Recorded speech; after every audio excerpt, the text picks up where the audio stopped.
ओम सहना भवतु सहनौ भुनक्तु सह वीर्यं करवावहै तेजस्विनावधीतमस्तु मा विद्विषावहै। ओम शांति शांति शांति। ओम समस्त जन कल्याणे निरतं करुणामयं नमामि चिन्मयं देवं सद्गुरुं ब्रह्मविद्वरम्।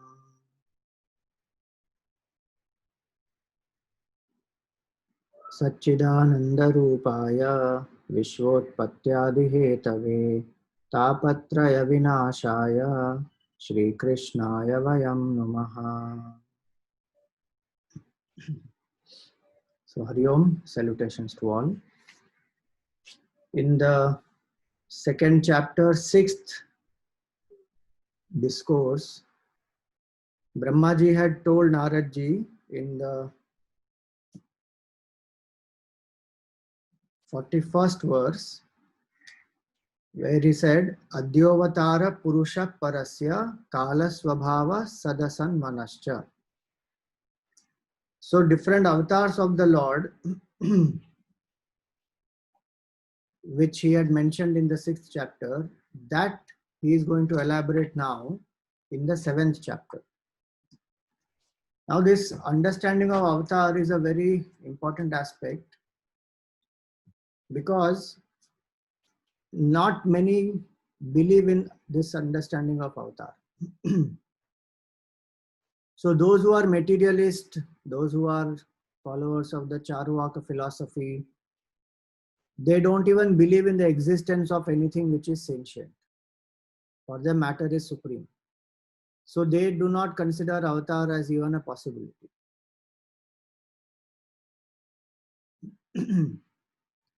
Then there are those who believe in the cause of the universe being inert. So even they don't believe in avatar. So Vaisheshikas, or the people who are thinking that the whole world is made up of essentially atoms, inert matter. Again, they don't believe in the concept of avatar. Then even those who believe in a sentient cause, that the universe, the source of the universe is a sentient cause, an intelligent cause,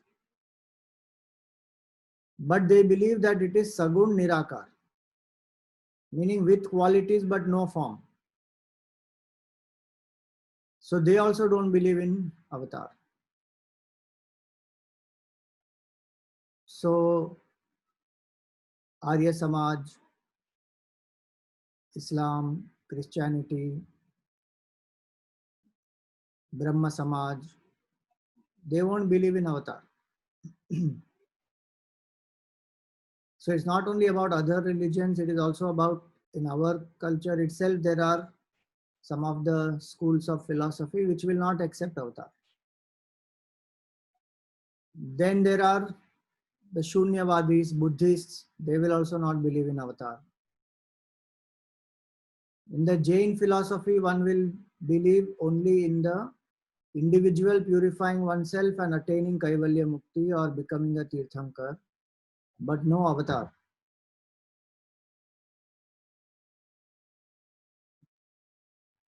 So who believes in this avatar then? The student who understands that the infinite Lord is alone appearing as all this. So the one who understands the concept, who understands the Vivartavada, that this whole universe is an appearance of the Absolute. So if any form in the universe can be taken by the Lord, in fact every form in the universe is the appearance of the Lord, then avatar also is a possibility and avatar also happens. So this avatar is a very unique aspect of Sanatan Dharma, and even in Sanatan Dharma, the Vedantim and the one who believes in Ishvara, who is Sagun Sakar, that person will believe in avatar. Not somebody who believes in Sagun Nirakar or who believes in Nirgun Nirakar also, they can believe in avatar, there is no doubt. So Sagun Nirakar will not believe in that avatar.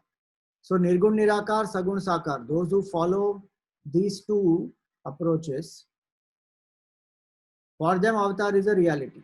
That avatar happens. Now if you say that why avatar cannot happen, some people say that, like we discussed, Arya Samaj, Brahma Samaj, they say no, Sagun Nirakar is the ultimate. So why avatar cannot happen? Because they have put a limitation on the infinite. That infinite has only qualities and no form. So when we start inquiring further, then what is all this? From where did all these forms come? One will say it came from Prakriti and nature, but what is the connection of Prakriti and that Sagun Nirakar? So one has to go deeper into that, then one will see the flaws. On the infinite, there cannot be any limitations. That infinite cannot do this. It is impossible. Everything is possible by the infinite. Especially when we speak about the relative reality in this world. That this thing, world which we are seeing is not absolute. It is changing. It is relative. And so without undergoing any change, that infinite appears as this, that is called Vivartavada. So if the universe is appearance of that supreme Brahman, then avatar also is an appearance of Brahman. Jiva also is appearance of Brahman. Jiva Jagat Ishvara is appearance of Brahman. Then why the Brahman cannot take avatar in the Jagat? So this avatar we have to understand very, very clearly. And avatar means the Lord comes in Sagun Sakar Roop, in the physical realm. See, darshan of Bhagwan happens by the devotees who are doing sadhana, upasana, etc. Darshan of Bhagwan happens, but the vision disappears. Having got the darshan, the Lord disappears. Here, the Lord is in a physical, tangible form with birth, change, death, undergoing those modifications which any other human body or any other physical entity will go through. And that avatar need not be only a human, it can be any avatar. So we have to understand that aspect here. The avatar understanding helps the jiva to connect to the Lord, who is unmanifest, who is in Nirgun Nirakar Roop, in the absolute form.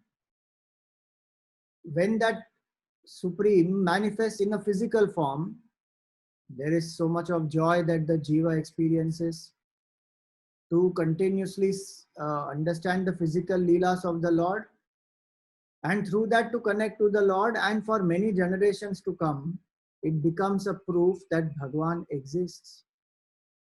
Because avatar happened. Because many people may say the experiences of saints they can discount. So it is their experience. As today, even today, there are so many people who believe that Ramakrishna Paramahamsa was a madman.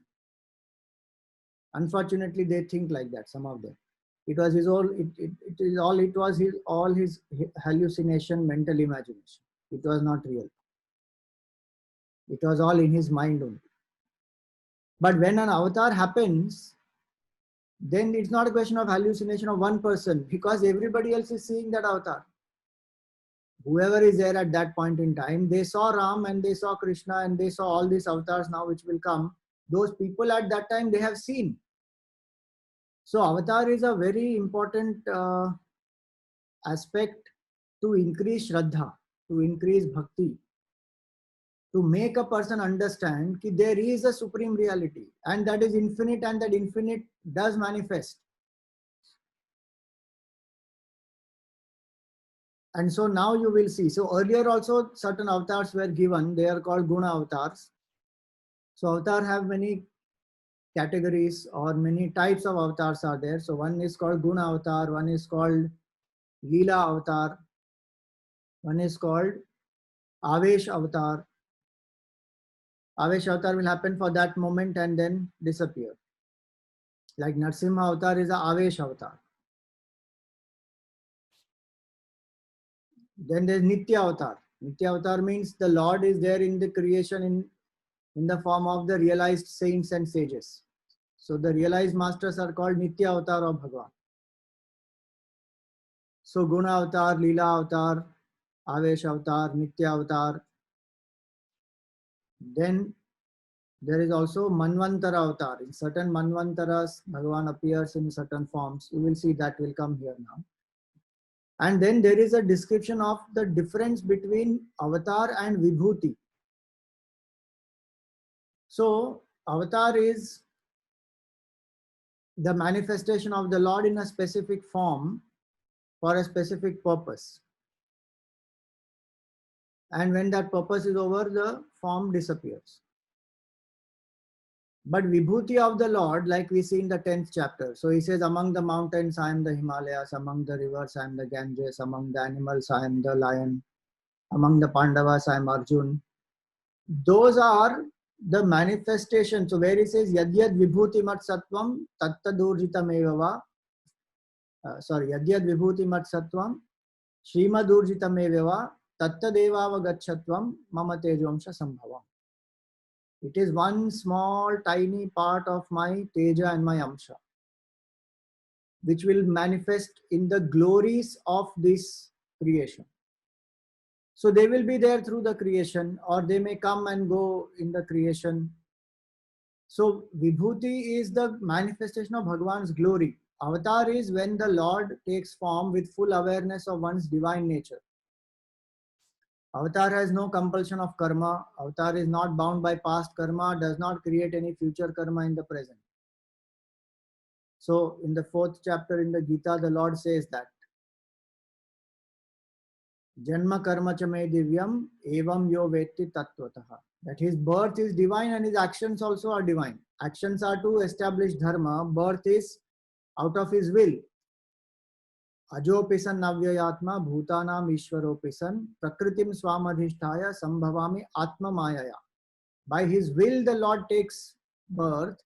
Controlling his own Maya Shakti, he takes a form. We are controlled by Maya Shakti. So this avatar understanding is in this way helpful to the sadhak to increase Shraddha, to understand that the Lord does take form. It's also an expression of the compassion of the Lord. So the Lord is not sitting heartlessly up there. If the dharma is in danger, even if one person is in danger, the Narsimha Avatar proves that the entire praja and the Raja, everybody is adharmic there. But one Prahlad was very, very sincere, absolutely uncompromising and committed to dharma. For that person, Bhagavan came. So when people ask today, Kali Yuga has already started, time is so worse, why is Bhagavan not taking avatar? Because demand is not there like Prahlad. Bhagavan doesn't go by democracy and majority and all that stuff. If one person wants and that person is not able to practice dharma in the best of the effort that person is putting in, the avatar will happen. So now come all the different avatars in this 7th chapter, where Brahmaji is now narrating.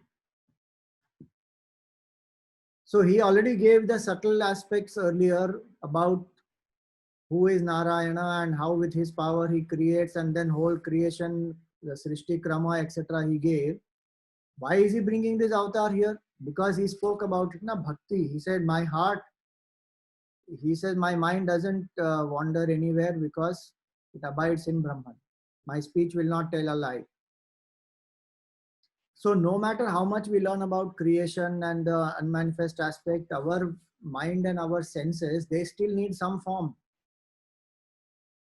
And this avatar, that as I said, is to increase our Shraddha, increase our Bhakti. And please understand, it is not a concept created by some rishis to pacify us. Many people think like that. Avatars have really not happened. It's just some stories rishis have cooked up or some people have cooked up so that, people have some, they have some means of support. And it's only an alamban, it's only a support system to just, realize that ultimately you are consciousness. Now, if that becomes our attitude, then the bhakti will not arise, because we will think that Bhagavan is some imaginary support system created by some people, then bhakti doesn't arise. The right attitude towards avatar has to be there, ki there is a supreme infinite cause of the universe who manifests by his will in a physical form to accomplish the main purpose, to establish dharma and to destroy adharmic values or adharmic forces. And it is real. In this relative world, it has a relative reality. Now, very strange is this, we may say that the avatar of Bhagwan is a Alamban, is a support, and it really does not happen. But we believe that creation is real, events in the creation are real, they are actually right now happening. How strange is that? That is called Maya.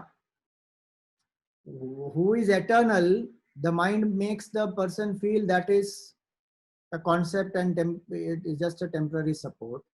And what is perishable, what does not exist actually, this mind makes it real and think, no, this is real. How strange that is. So if I think world is real, avatar is real. If I think this form is real, avatar is real. As simple as that. Now let us see how Bhagavan goes ahead in this.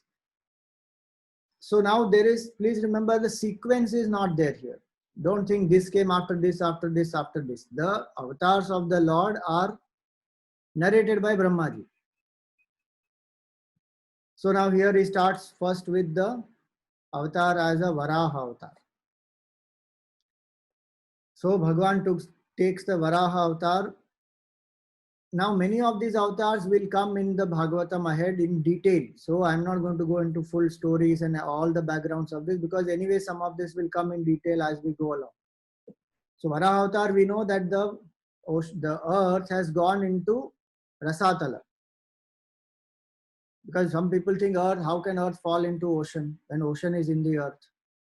Ocean is on the earth, how can earth go into the ocean? It fell to Rasatala.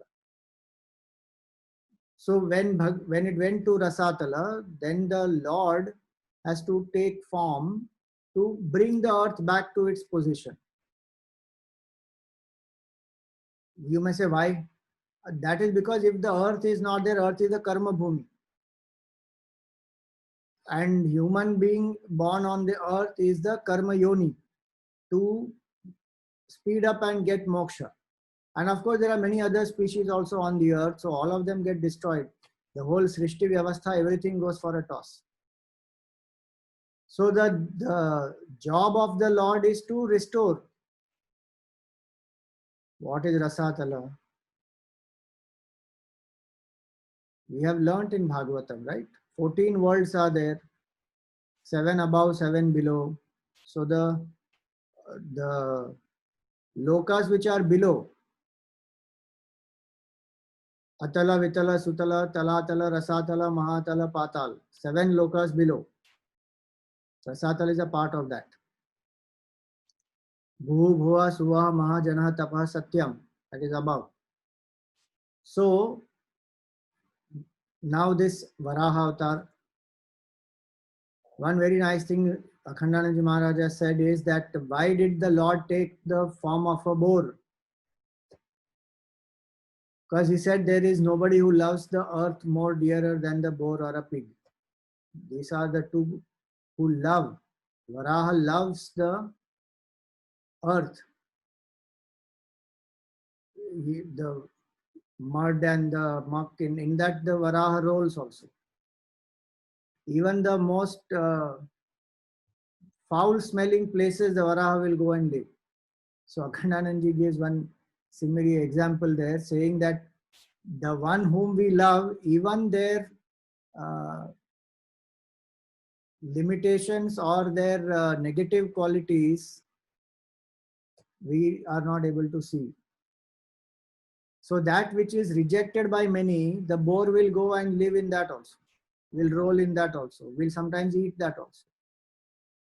So it is a symbol of the love of the boar towards the earth. So Bhagavan takes the form of a boar and goes into the Rasatala and lifts the earth, and on his tusk the earth is kept and restored back to the place. So then that is the Varaha avatar. And in that, what does he do? He kills Hiranyaksha. The story will come ahead, so I won't tell more details. But Hiranyaksha, Hiranyakashipu, you know, they are two brothers who are Jaya and Vijay, who are the Dwarpal of Lord Vishnu in Vaikunth. So they have taken form here. So Hiranyaksha, he is the first child of this Diti and Aditi. From them, you know, Kashyap Rishi has these two, Diti and Aditi. So from the Diti, those who are born are called Adityas and Devatas. Sorry, from Aditi, those who are born are called Adityas and Devatas. From Diti, who are born are called Daityas or the demons. Devatas are the demigods. So this Diti, the firstborn of that Diti is Hiranyaksha. Now, what is the meaning of Hiranya? Hiranya has two nice meanings. One meaning is that in which people revel, that which brings prosperity, and in which people revel, that is called Hiranya. Hitam Ramanam cha bhavati iti Hiranyam.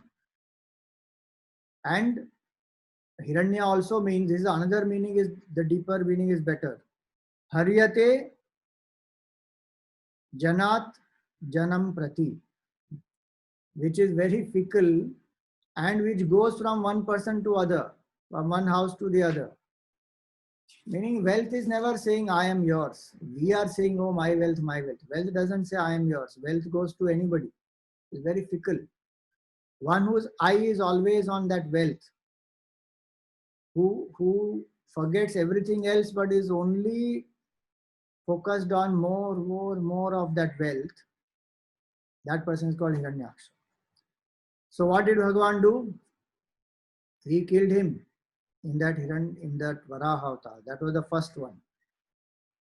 First one meaning first one mentioned here. Then he is born as the son of Ruchi and Akuti, and the name of this Lord is Suyagnya. And what did the Lord do in this avatar? Through his consort, Dakshina, there were a group of gods who were born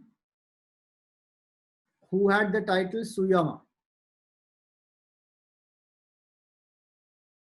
And the Lord, as Suyagnya, became the Indra, the god of all these demigods called Suyama. And he uplifted the three worlds, removed all the afflictions. And he was renamed as Swayambhu Manu. As Swayambhu, he was renamed by Swayambhu as Hari. Hari means to loot away, to remove the distress, sorrows. Now I tried to find more about this avatar of Suyagnya, but the references that I went through doesn't have much details. Maybe in Bhagavad, if it comes ahead, we will know. But as of now, I don't have more details about this avatar of the Lord. Then he is born as to Kardam Rishi and to Devahuti as Kapil Muni. So Kapil Muni is the founder of this Sankhya philosophy, and he gave this knowledge of Sankhya to his mother. So ahead it will come, the Kapil Gita is there. So his mother, who had a lot of attachment towards her son and the husband both, she got rid of all those attachments and she attained liberation. So Kapil Muni, who is the son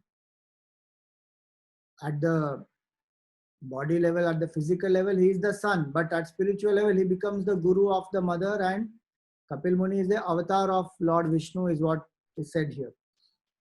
So this avatar of the Lord brought this Sankhya philosophy, which is very close to Vedanta. There are some differences, of course, in Sankhya and Vedanta, but he takes the avatar as Kapil Muni and helps the mother to break out of bondage.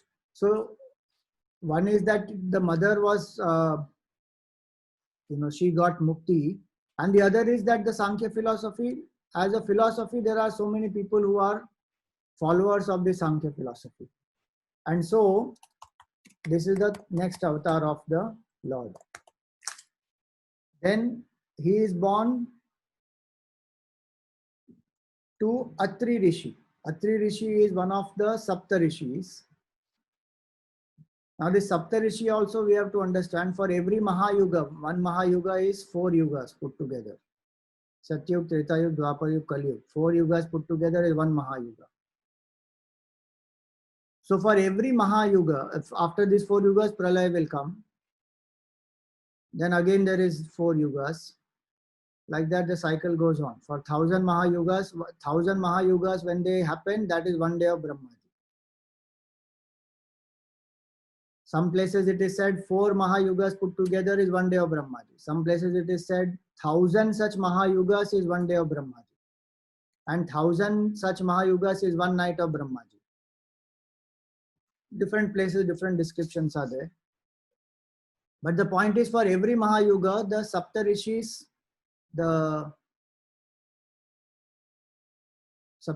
don't remain constant. They change. So for this Mahayuga, the Saptarishis are Vasishtha, Vishwamitra, Jamadagni, Atri, Kashyapa, 5. Vasishtha, Vishwamitra, Jamadagni, Atri, Kashyap, Gautam, and one more. Bharadwaj. So Bharadwaj, 7. They are the Saptarishi for this Mahayuga.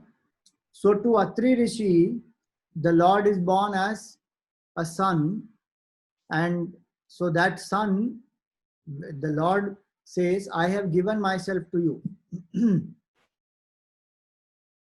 Because Atri Rishi wanted Bhagwan as a son. Bhagwan is in great demand, as a son. Kashyap Rishi and Aditi also wanted Bhagwan to be born. So then Ram Avatar happened. Vaman Avatar also happens like that. Many avatars of the Lord are like that. Now this is the avatar as Dattatreya. So now Atri Rishi asks that I want you as the, I want a son. I want you as the son. So Bhagwan says, okay, I give myself as a son to you. And so because he has given, so he's called Datta. Datta means having, that gave. Dadati means to give. So Bhagwan gave himself and he's born to Atri. So Datta and Atreya. So Dattatreya. So he is Dattatreya. That Bhagavatam will say ahead about 24 gurus that this Dattatreya had. So he is born to Atri Rishi as Dattatreya. And what did he do in that? He says, purified in body by the dust of his holy feet, of his lotus feet, Yadu, Sahasrabahu, and other kings realized the twofold consummation of yoga, meaning as enjoyment and as liberation, both. So Dattatreya Rishi, then he was born. Then the next avatar he says is, this is very interesting. Brahmaji is saying that the 4 children that are born to him, those who are Manasa Putras of Brahmaji, those are the 4 Sanat Kumars, Sanak, Sanandan, Sanatan, and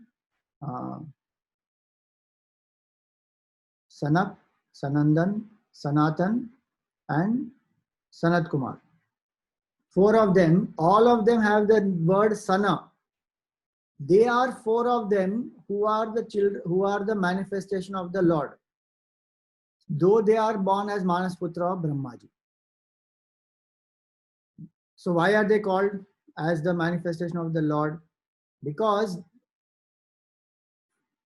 in this, after the Pralaya happens, when the new Srishti has to be created, so he says here that these 4 elaborated the knowledge of the self, and that self knowledge which many rishis have realized in their own heart as a result of that exposition. So that self knowledge is given by this Sanak, Sanatan, Sanandan, and Sanat Kumar. So these 4 of them, they are actually the avatar of Bhagwan. Though the process may be that they are born as a Manasaputra of Brahmaji, but they are avatar of Bhagavan. Like Dattatreya Rishi is born to Atri Rishi in the physical form. This is the subtler form, Manasaputra of Brahmaji. So they are not bound by the physical form only. So this is another thing to understand about avatar, is not all avatars need to be only in physical form, in the human form. I should say actually human form, on the Bhuloka. They can be in subtler forms and they can have subtler powers also, like how this the Sanat Kumar, these four of them, they have the power, they can go anywhere. Like Naradji has the power, he can go anywhere. So there is a form which is a subtler form. So the subtler can any time manifest into gross and again go back to subtle. So avatar can happen there also, not necessarily only on the earth and only in physical form. The one interesting thing about avatar understanding is this, that many times we are putting a lot of restrictions on avatar because we think in a limited way. Like many people ask the question, how can Parshuram and Ram avatar be there at the same time? Arre, why not?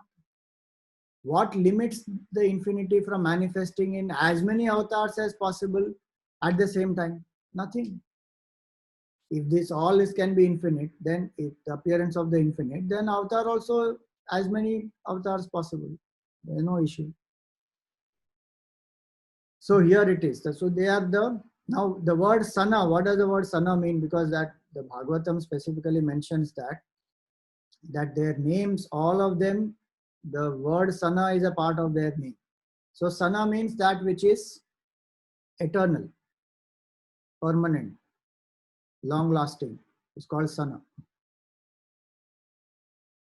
If you want to keep a name of a baby, keep Sana. Nowadays people want short names. Sana or Sana, make masculine Sana, feminine Sana. Suggest the name. And next time anybody asks you for a baby name, Sana. So that is Sanat Kumar, four of them avatar of the Lord. Then Bhagwan is born to Murti and Dharma. These are the names, the wife and the husband. Wife is Murti, husband is Dharma. And he is born as what? Nar and Narayan. So these are two great rishis who did lot of tapasya in Badrinath. And it is Nar and Narayan who took again form as Krishna and Arjun. That is one legend. Krishna and Arjun are avatar of Nar and Narayan. Who are Nar and Narayan? Bhagwan himself. And this Nar and Narayan, when they are doing tapasya, Kamdev goes there with lot of these apsaras, but they cannot tempt them because Nar and Narayan, they with their yogic powers have created many more beautiful apsaras than those sent by Kamdev. So they get disappointed and they go back. And here it is said this avatar is very glorious because also Kamdev could not induce passion in the minds of Lord Shiva, but anger came. And Lord Shiva opened his third eye and burnt away Kamdev. But here, in Nar and Narayan's mind, anger also did not come. So they have won over Kama and Krodha both. So that is one aspect. So Nar and Narayan. More details about Nar and Narayan, many things are there. It will come about, I think ahead it will come.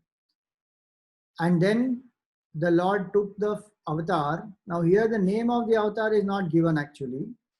And this is the avatar that the Lord took for Dhruva, where the Lord manifested in front of Dhruva in a physical form, because Dhruva wanted, he was being treated badly by his father, and he wanted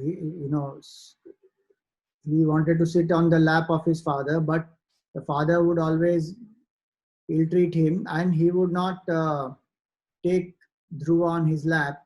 So he will take Suniti's son on his lap. Suruchi and Suniti, they are two wives of this king, Uttanapada.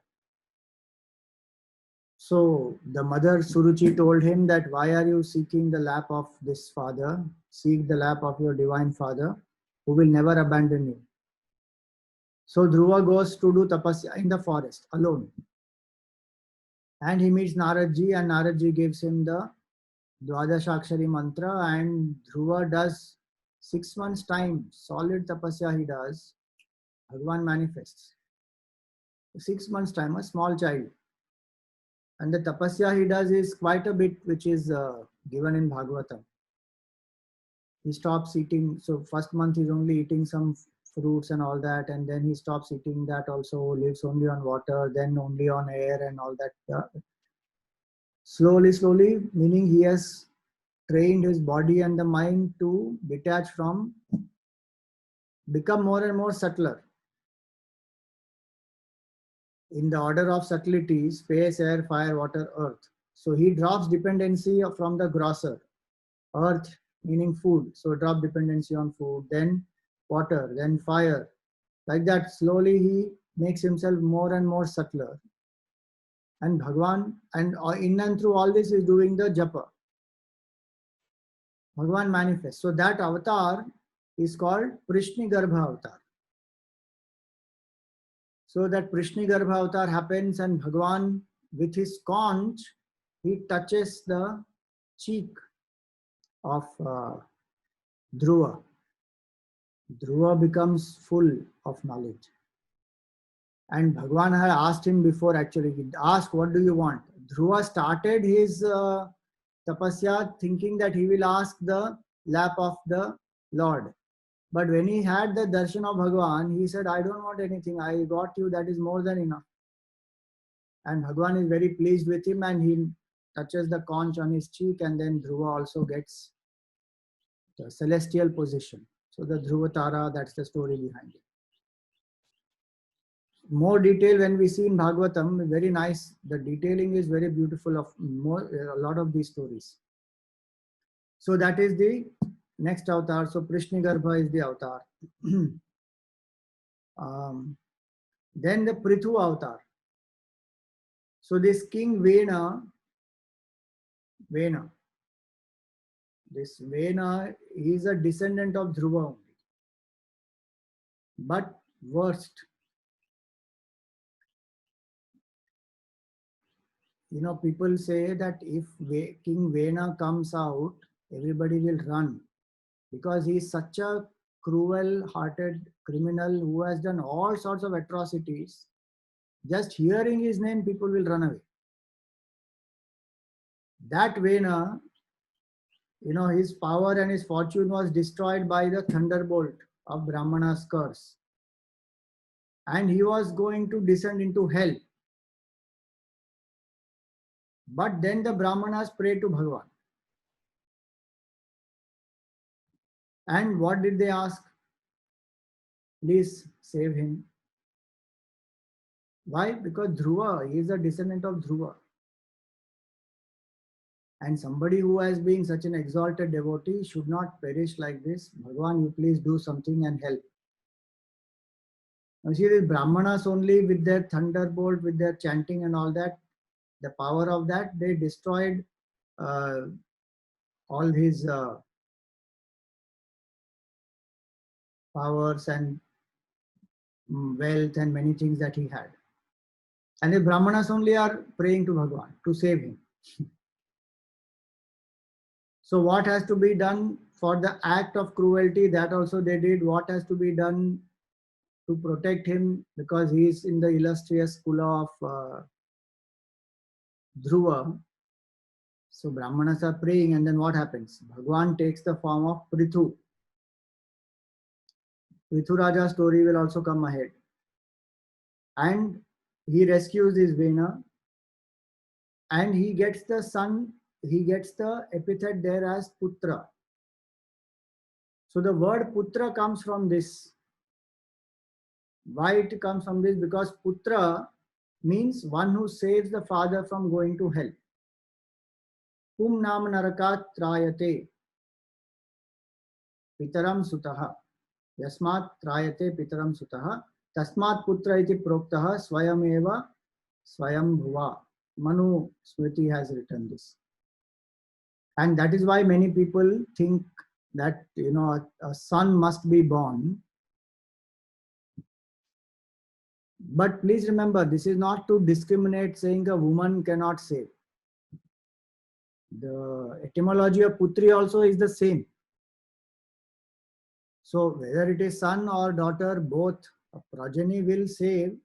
Why they will save? Because they can do the Shraddha karma and Antyeshti karma and many of those things. They can continue the good culture and the values, etc., which are passed down from by the rishis from generation to generation. So if the children do the like what we believe in, that what we have studied in Bhagavatam as the concept of 5 dates. In that Pitru Runa which is there, when the children do things to pay back the Pitru Runa, it helps the Pitrus. Son or daughter, both, either of them or both. But then some places, why the insistence only on son doing it? See, the Gotra system is the reason behind it. It's not a gender bias. The son continues the same Gotra of the father, of his father. So the Gotra remains the same. The daughter does not continue the same Gotra because the Sagotra marriage is not allowed. The people who are in the same Gotra should not marry. I am talking what the Shastra is saying. Now today half the people don't know what is their Gotra. So they don't even bother to find out. So they don't know what is Sagotra or Gotra, all that they have no idea. So Sagotra marriage is not allowed and it is supposed to be more harmful. Even at the biological level, genetic, from genetic standpoint also, it is not very healthy. So Sagotra marriage was to be avoided. But Paragotra marriage is possible. Meaning the daughter has got married to somebody from another Gotra. So now she will come under that lineage of that Gotra. And so when the Pitru karma is done, when the son is doing it, all the Pitrus of this Gotra, the offering is for them. So there is an insistence on this. Now we have to understand the system. Now whether we follow it today, don't follow, that is up to each individual. Shastra says and it has its impact. But we just generally say, no, this is all bias against the women and we should abolish all this. Any bias should be abolished, there is no question. But this is not done as a bias. This is done as a understanding of the system. And hence the insistence on the putra doing those rites and rituals. Now, if somebody doesn't have the putra, then the Shastra actually says somebody from that Gotra only should do. The child may not be there for these parents, then the brothers, children or somebody else, but who is in the same Gotra, do it for them. That is the system. So that is why now here is the word putra comes from this, when Bhagwan is born as the putra of this and he rescues this Vena. And then one more thing is given here is, he again used the earth as a cow and milked all its rich produce for the benefit of the world. We will see more when it comes to the avatar, the story of Raja Prithu. When it comes, that time we will see more detail about this.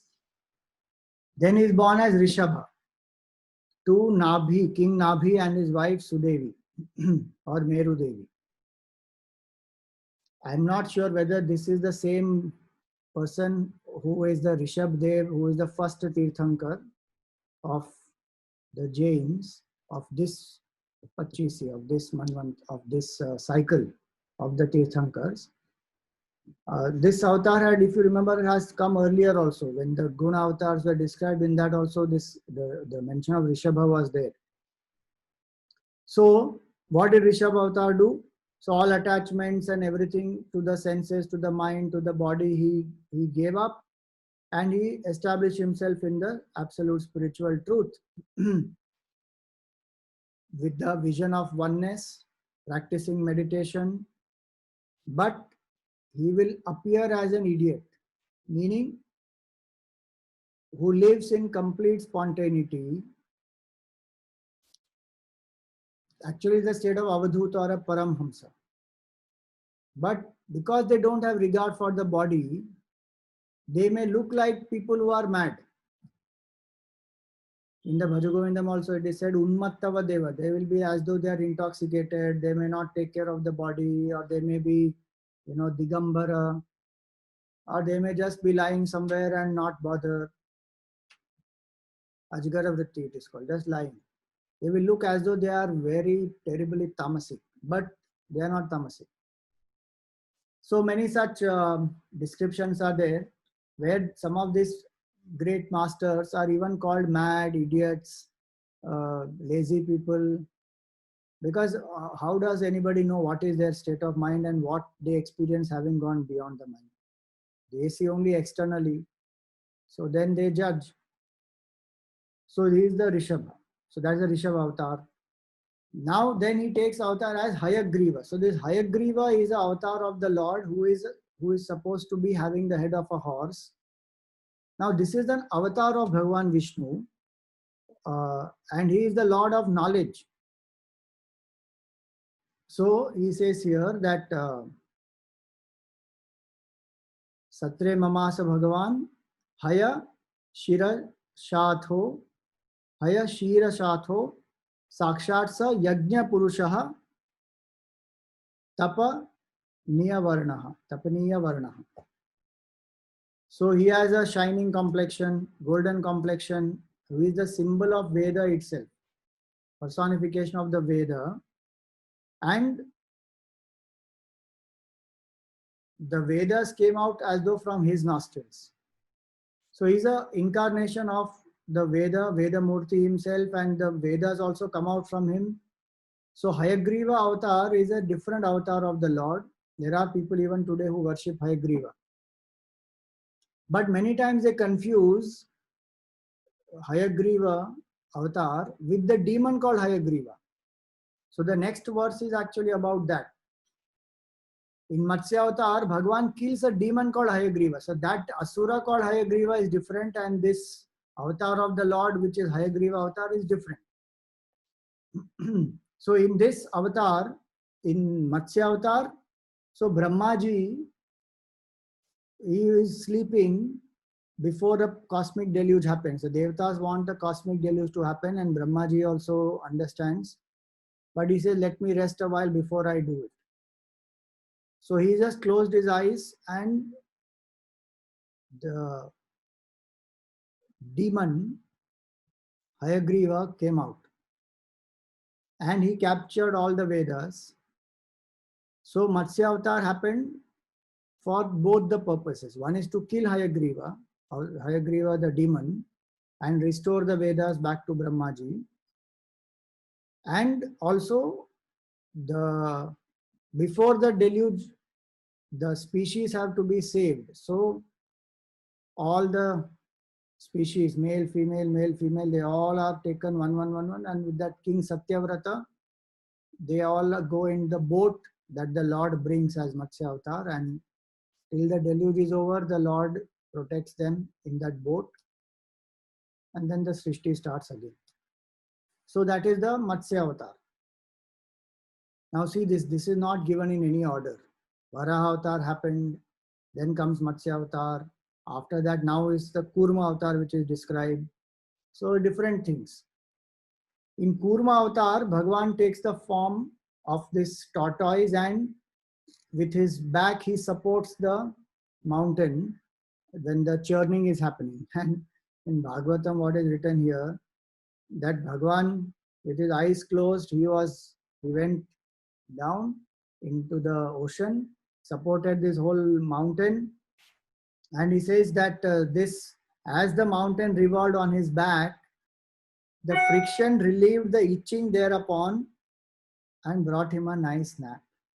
There was some itching on his back, it seems. Now, how will the tortoise remove any itching? So this was one nice way to remove the itching on his back, and when Bhagwan's itching was relieved, he felt very happy and he went to sleep. So that's what he says. Prishthena Kachapa Vapur Vidadhara Gotram. So in the form as a Kachapa, on his back he supported, and this churning of this ocean, when it is happening through this mountain, the itching was relieved. Then the Lord takes the form as Narasimha. So from one pillar, he breaks it apart, manifests, and what does he do? He kills this Hiranyakashipu. Hiranyaksha means the one who has eyes of gold, whose eyes are only on gold, meaning whose vision is money is everything, gold is everything. That is Hiranyaksha. His brother Hiranyakashipu is the one who revels in the enjoyment bought by gold. Kashipu means the bed. So one who rolls in that, who revels in that sense pleasures and enjoyments brought about by this gold. And what does he say? There is only one God, and that is me, no other God. Nobody should worship Vishnu. Vishnu is a false God. I alone am most powerful. So everybody worship me. So Bhagavan takes the Narasimha avatar to protect Prahlad and to destroy this Hiranyakashipu. Then he takes the avatar as for the Gajendra Moksha. Bhagavan himself comes. Here he doesn't take an avatar specifically, but he himself comes to relieve the suffering of Gajendra. So that story also comes ahead, that Gajendra, he went to sport in a lake with all his wives, with the king of the elephants. And there a crocodile caught his leg, and none of his wives could help him to come out of that lake. He himself is trying a lot, but the crocodile is too powerful, and he keeps going down and down in water, and the crocodile's strength keeps increasing and the elephant's strength keeps decreasing. Finally, he calls out to Lord Vishnu and he's praying. So when he's praying to Lord Vishnu, he says, why should I pray for liberation from death? I will pray for the ultimate moksha only. So that Gajendra moksha stuti is very beautiful. One line of that is given here. Aha idam adi purushakhila lokanatha tirtha shrava shravana mangala namadheya.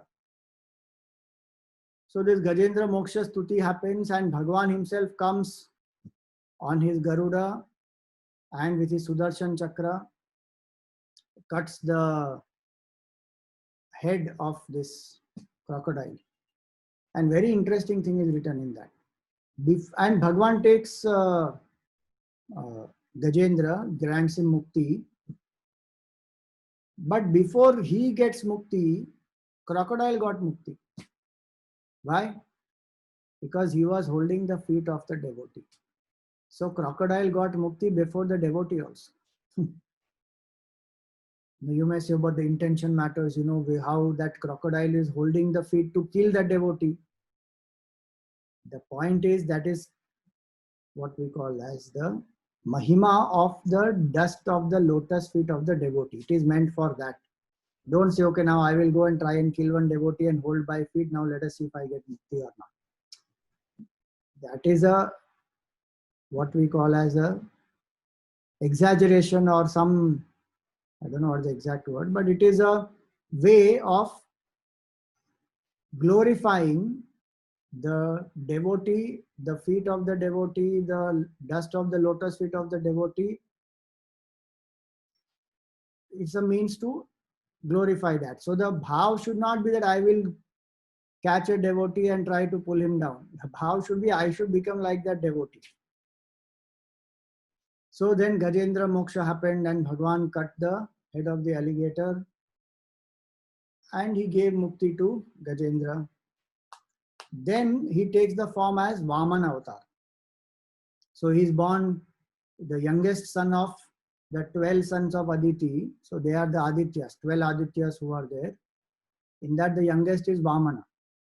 So even in age he is young, even in the size he is a dwarf. Symbolism is very beautiful. This episode, when it comes ahead, you will see that when this Bali Raja is doing a ritual, Bhagwan goes there at that time. And Bhagwan does not kill Bali Raja because he is doing a dharmic ritual. There's nothing wrong in that. And he has, of course, won over the 3 worlds and he is ruling the 3 worlds and Indra has been dethroned. Bhagwan definitely comes to protect because he is still a Daitya and his actions are demonic, but he is still at that time doing a Havan. Now when he is doing a Havan, Bhagwan doesn't go and kill him. And Bhagwan goes in the form of a dwarf, meaning if you go as a person to ask something, you have to go with humility. You are always, the person who is asking is always lesser, person who is giving is always greater. So he takes the form of a dwarf and he goes there and he asks for 3 steps of land. And then Bhagwan, the Bali Raja, he is told by his Guru Shukracharya, don't give his Vishnu and he is a Mayavi and don't trust him and all that. But Bali Raja is a Danveer. He said, I will give. Because he already promised that before Shukracharya told him. So he gives, and then we know how Bhagwan takes the form and covers the earth and then the higher worlds. And then with 1 foot, he pushes Bali Raja into the Sutala Loka. Atala, Vitala, Sutala. The 3rd Loka is Sutala. Sutala Loka he pushes him into. And there he becomes the Dwarpala of Bali Raja. That story is very, very powerful. It has a lot of Vedantic implications also. But that is what happens. So Bali Raja, he offers his head because where to put the 3rd feet when Bhagwan asks, he says, you take my head. And Bali Raja is pushed into the Sutala Loka. So he is not killed, but he is pushed into Sutala Loka. He is the king of that Sutala Loka and Bhagwan is his Dwarpal.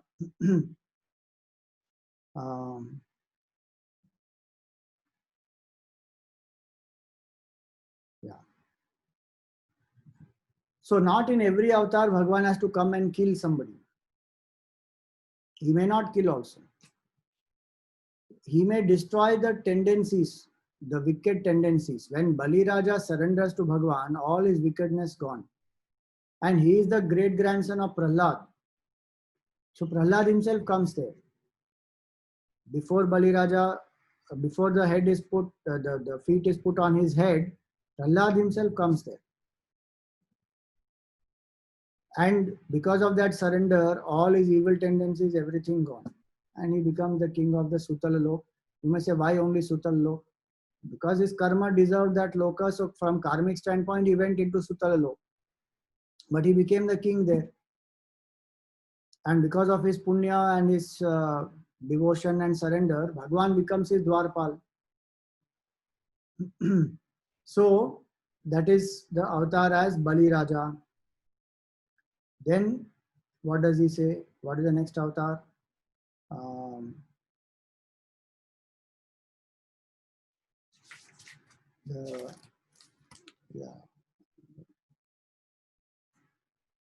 Hamsa avatar it is, yeah.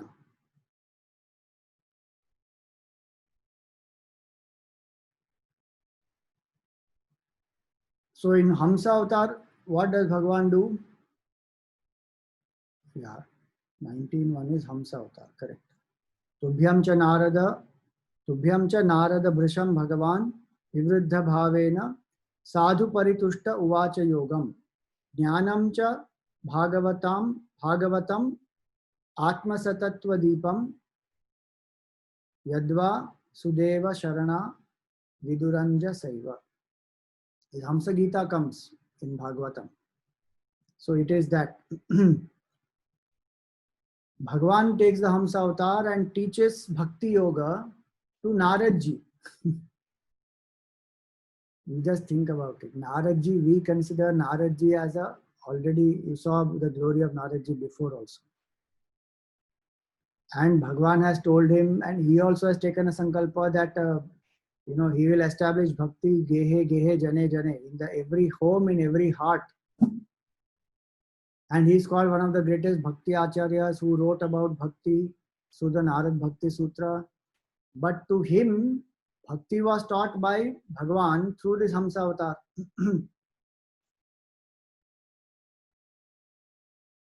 Yeah. Tubhyam cha Narada Bhrisham Bhagavan. And who will understand this? Yad Vasudeva Sharana Viduranja Saiva. Only those who have surrendered to the Supreme Lord can even understand this aspect of how this bhakti is to be developed and nurtured. See, it may not be that Narad Ji did not have this knowledge and only when Bhagwan gave he got it. That need not be the context. He may already be well versed in bhakti and Bhagwan came there and gave the knowledge to him for everybody else to benefit. That is also possible. So that is about the Hamsa Gita and the Hamsa avatar of Bhagwan. Then what is the next avatar? It is called Manvantara avatar. Yeah. So the way in various Manvantaras, the Lord preserves the race of the Manus and wields his authority over all the 10 directions, an authority which is unobstructed like the discus of Lord Vishnu, spreading by his exploits his charming glory up to the highest heaven, Satyaloka, which lies even beyond Maharjana Tapaloka, and inflicting punishment on the wicked kings. So through the Manvantara avatar actually means as Manu.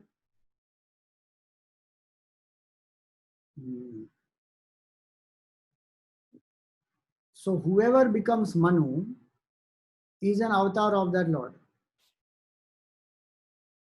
Because Manvantara is that unit of time. And Manu is the one who presides over that Manvantara. So right now it is called Vaivasvata Manvantara. So like that, there each Manvantara, there is one Manu. So all the Manus are the avatar of the Lord. So he says in various Manvantaras, the Lord preserves the race of the Manus, appearing as the Manu. Who is the Manu? So Chakshusha Manvantara, Vaivasvata Manvantara, like that each Manvantara has one name based on that person who is the Manu. So he says that Manu is the avatar of the Lord. So Bhagwan only becomes the Manu. Now think about that. So we simply read the Manu Smriti and then we say this is applicable, this is not applicable, this is good, this is not good. There's nothing wrong in having any dissent or any opinion where I don't agree with certain things written there. But we should also know that it is contextual. The Smritis are contextual. And there are certain reasons why certain things are written based on the society at that time. And they are adaptable. So you will not find the same thing in all Smritis. So what is written in Manu Smriti, there may be adaptation, changes. And as time has changed, things must have changed. Value systems or the expression of the values change. So Parashar Smriti may have something else. Yajnavalkya Smriti may have something else. So the Smritis are adaptable knowledge based on time. And so Manu is the avatar of the Lord. So that is the 20th avatar. So there are 19 more that we will take up in our next class. Swamiji? Haji. Neelam here. Yeah. Swamiji, it is not directly related to Bhagavatam, But like you mentioned about Kapil Gita and the detachment, Kapil Maharaj, Kapil Muni taught Devhuti's mother. So this question has been a little disturbing for me of late because I'm not getting the right answer. In one of the talks recently, Guruji mentioned that detachment is not from people, your own people or people around you. It's that Gurudev loves people. So I don't understand what is this detachment when we talk about this detachment. If it's not from people, then what is this detachment? From just material things? No, we have to understand in a context. I don't know what context you are referring to, and Guruji said. Many people think detachment is that we have to not love the people around us, we have to become indifferent to them. So that is not detachment. But detachment is that where I don't depend on anybody for my happiness, and I detach from my own expectations, my own insistence, my own ego. It is called detachment. So that if we are able to do, then loving people around us will automatically happen. And detachment is more required from people around us, not to whom we are attached. If we cannot be detached from them, where what else will we be detached from? So it would be in a context, I think, where Guruji must have been trying to explain that the misunderstanding of detachment is be disinterested, don't care for people around. That is not true. So he would have said in that context that Gurudev loved people. So loving people can come only when there is detachment. If I am attached to people, in attachment, I is important. In love, beloved is important. In detachment, the beloved is important. In attachment, I am important. My insistence, my way, my happiness, everything is I. So his equation Gurudev is to give us attachment is what? I plus I want is equal to attachment. In detachment, it is you and it is serving you. So those who are detached are able to take care better, who are able to serve better, and inside they feel more equanimous and more loving also. So in that context, we have to understand that attachment does not reduce love. Sorry, detachment does not reduce love. Attachment reduces love. So we should be detached and loving to people around us, not indifferent to them. Okay, thank you so much. Yeah. Swamiji, Huh. I have a few questions. In the Varaha avatar, I mean, normally you don't see a Varaha with tusks, right? Boar you will see with a tusk. So, Varaha means a boar or a pig? Which one does it mean? Literally, it means a boar. Okay. And so, boars are with tusks, is it? Huh. Okay. And when you say Rasatal, so does it symbolify that too much Papa Karma happened and that's why the Prithvi went, or physically the Prithvi sunk to the Rasatal level? It is both, na? Why does Acha. it sink? Because the bhara is very high. What is Correct, bhara? correct. Bhara is of the papa only. Right. So it actually goes. Okay. And thirdly, this Hiranya word in Isavasya, that Hiranya Mayena Patrena, so that is in a different context, right? So that the word Hiranyamayana Patrena Satyasya Pihitam Mukham, meaning the golden disc is actually covering the sun, meaning the symbolism is the body identification is that golden disc. From Jiva standpoint, the self is my true nature, then the body identification is the golden disc. Yeah. And many times that golden disc also is the subtler interpretation of that is that it is the Jnana Ahankar. Okay. Or the Jiva. For Ishvara, it is the Maya of the Lord. It is your own Maya, it is your own glory, it is glorious, but it is a veil. So I am not able to see. So, oh Lord, you remove your Maya, then only I can perceive you. So what is the literal meaning used over there? Hiranyamayana, Hiranyam, for Hiranya. Yeah. No, Hiranmayena Patrena is the golden disc. The literal translation is golden disc. Okay. And Swamiji, are we also not a kind of an avatar if we also destroy our adharmic tendencies and because from the literal definition of an avatar, that an avatar takes place when we when the destruction of evil tendencies and evil forces.